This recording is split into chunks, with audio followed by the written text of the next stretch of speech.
जय जगन्नाथ सांग माने नमस्कार। चलंतु आज शुणिबा माँ मंगलांक झामु यात्रा विशेषत्व और गुप्त रहस्य। चलंतु आरंभ करिबा।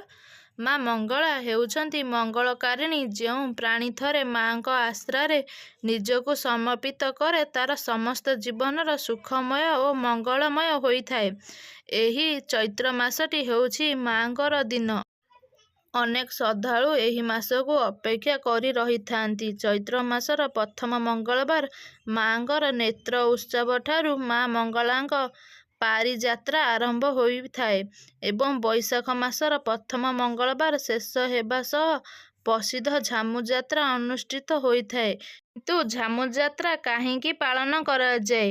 ଘଣ୍ଟ ପାଟୁଆ ନୃତ୍ୟ କ'ଣ ରହିଛି ଝାମୁ ଯାତ୍ରାର ବିଶେଷତ୍ୱ ଓ ଗୁପ୍ତ ରହସ୍ୟ? ଆସନ୍ତୁ ଜାଣିବା ସମ୍ପୂର୍ଣ୍ଣ ସତ୍ୟତାର କାହାଣୀ। ଦର୍ଶକ ବନ୍ଧୁ, ଓଡ଼ିଶାର ପ୍ରତ୍ୟେକଟି ଗ୍ରାମରେ ମାଁ ମଙ୍ଗଳା ମାଁ ହିଙ୍ଗୁଳା ଗ୍ରାମଦେବୀ ରୂପରେ ପୂଜା ପାଆନ୍ତି। ତେଣୁକରି ମାଁ ମଙ୍ଗଳାଙ୍କ ଝାମୁ ଯାତ୍ରା ଘରେ ଘରେ ପରିଚିତ। ଏହା ବିଷୁବ ମହା ସଂକ୍ରାନ୍ତିର ଅନ୍ୟ ଏକ ଆକର୍ଷଣ ହୋଇଛି।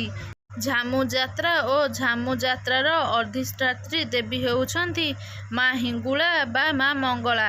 ହିଙ୍ଗୁଳା ହେଉଛନ୍ତି ଅଗ୍ନିଦେବୀଙ୍କର ନାରୀ ଶକ୍ତି। ତେଣୁ ଅଗ୍ନିଦେବଙ୍କର ସନ୍ତୋଷ ବିନାଦ ସ୍ୱରୂପ ସହିତ ଦେବୀ ଶକ୍ତିର ଉପସ୍ଥାପନା ହେଉଛି ଝାମୁ ଯାତ୍ରା ବା ଅଗ୍ନିଯାତ୍ରା। ଏହି ଦିନ ଭୋର ସକାଳୁ ମାଁ ମଙ୍ଗଳାଙ୍କୁ ସ୍ନାନ କରାଯାଏ ଏବଂ ମାର୍ଜନା କରାଯାଏ। ସୂର୍ଯ୍ୟ ପୂଜା ଦ୍ୱାରପାଳ ପୂଜା ପରେ ମାଁ ମଙ୍ଗଳା ରାଜରାଜେଶ୍ୱରୀ ବେଶରେ ଭକ୍ତଙ୍କୁ ଦର୍ଶନ ଦିଅନ୍ତି। ମାଁ ମଙ୍ଗଳା ଝାମୁ ଯାତ୍ରା କେବେଠାରୁ ଆରମ୍ଭ ହୋଇଛି ତାର ସଠିକ୍ ତଥ୍ୟ କୌଣସି ପୃଷ୍ଠଭୂମି ନାହିଁ, କିନ୍ତୁ ବିଶ୍ୱାସ କରାଯାଏ ପୂର୍ବପୁରୁଷମାନେ ମାଁ ମଙ୍ଗଳାଙ୍କୁ ଉଦ୍ଧାର କରିବା ପାଇଁ ଯଜ୍ଞକୁଣ୍ଡରେ ଧାସ ଦେଇଥିଲେ। ସେହି ଯଜ୍ଞକୁଣ୍ଡରେ ଧାସ ଦେବା ପ୍ରଥାକୁ ହିଁ ଆଜି ଝାମୁ ଯାତ୍ରା ରୂପରେ ପାଳନ କରାଯାଏ।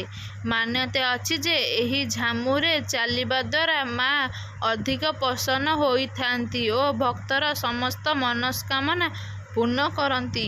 ଘଣ୍ଟ ପାଟୁଆ ଦଳ ଝାମୁ ଯାତ୍ରା ଓଡ଼ିଶାର ଅନେକ ଦେବୀପୀଠମାନଙ୍କରେ ଅନୁଷ୍ଠିତ ହୋଇଥାଏ, କିନ୍ତୁ କାକଟପୁର ମାଁ ମଙ୍ଗଳାଙ୍କ ଝାମୁ ଯାତ୍ରା ଟିକେ ଭିନ୍ନ ଧରଣର, କାରଣ ଏଠାକୁ ଆସିଥାନ୍ତି ସୁନ୍ଦର ଝଙ୍କଟଶାଳା ମନ୍ଦିରରୁ ଘଣ୍ଟ ପାଟୁଆ ଦଳ। ଝାମୁ ଯାତ୍ରାରେ ମାଁଙ୍କର ବିଶେଷ ନୀତି ହେଉଛି ଘଣ୍ଟ ପାଟୁଆ ନୃତ୍ୟ ଏବଂ ମନ୍ଦିର ବେଢ଼ାରେ ଘଣ୍ଟ ପାଟୁଆ ନୃତ୍ୟ କରନ୍ତି। ପାଟୁଆମାନେ ପାଚି ନଦୀରୁ ପାଣି ଆଣି ଏବଂ ମାଁଙ୍କର ଆଜ୍ଞାମାଳ ପାଇବା ପରେ ପାଟୁଆ ନୃତ୍ୟ ପ୍ରଦର୍ଶନ କରିଥାନ୍ତି ଓ ଝାମୁ ବା ଅଗ୍ନିକୁଣ୍ଡରେ ପଦଚାଳନା କରନ୍ତି। ଏହି ଝାମୁ କୁଣ୍ଡକୁ କାଠ, ଝୁଣା, କର୍ପୂର ଦେଇ ସେବାୟତମାନେ ଅଗ୍ନି ସଂଯୋଗ କରିଥାନ୍ତି। ଯେହେତୁ ସେବାୟତମାନେ ମାଁଙ୍କ ସ୍ୱରୂପକୁ ଧାରଣ କରିଥାନ୍ତି, ଅନେକ ଶ୍ରଦ୍ଧାଳୁ ଭକ୍ତମାନେ ପାଟୁଆମାନଙ୍କଠାରୁ ଆଶୀର୍ବାଦ ଗ୍ରହଣ କରନ୍ତି। ପାଟୁଆମାନେ ପାଚି ନଦୀରୁ କାହିଁକି ପାଣି ଆଣନ୍ତି ଏବଂ ମାଁ ମଙ୍ଗଳାଙ୍କୁ କେମିତି ପାଚି ନଦୀରୁ ଉଦ୍ଧାର କରାଯାଇଥିଲା ଓ କେମିତି ମାଁଙ୍କର ନାମକରଣ କରାଯାଇଥିଲା ଏବଂ କେମିତି ମଙ୍ଗଳାପୁର ହୋଇଥିଲା କାକଟପୁର, ଏହିସବୁ ବିଷୟରେ ଅଧିକ ଜାଣିବା ପାଇଁ ଆମ ଚ୍ୟାନେଲରେ ମାଁ ମଙ୍ଗଳାଙ୍କ ଏକ ସ୍ୱତନ୍ତ୍ର ଭିଡ଼ିଓଟିଏ ଅଛି। ସେହି ଭିଡ଼ିଓଟିକୁ ନିଶ୍ଚୟ ଦେଖନ୍ତୁ। ଭିଡ଼ିଓଟି କେମିତି ଲାଗିଲା କମେଣ୍ଟ ମାଧ୍ୟମରେ ନିହାତି ଜଣାନ୍ତୁ ଓ ଆମର ଦେବାଦେବୀ ସଂସ୍କୃତି ବିଷୟରେ ଅଧିକ ଜାଣିବା ପାଇଁ ଆମ ଚ୍ୟାନେଲକୁ ସବସ୍କ୍ରାଇବ୍ କରି ନିହାତି ରଖନ୍ତୁ।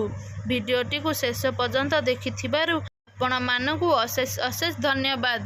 ଏହି ଭିଡ଼ିଓଟି ଆପଣମାନଙ୍କୁ ଯଦି ମନକୁ ଛୁଇଁଥାଏ ତେବେ କମେଣ୍ଟରେ ଜୟ ମାଁ ମଙ୍ଗଳା ଲେଖିବା ପାଇଁ ଜମାରୁ ଭୁଲିବେନି। ଜୟ ଜଗନ୍ନାଥ।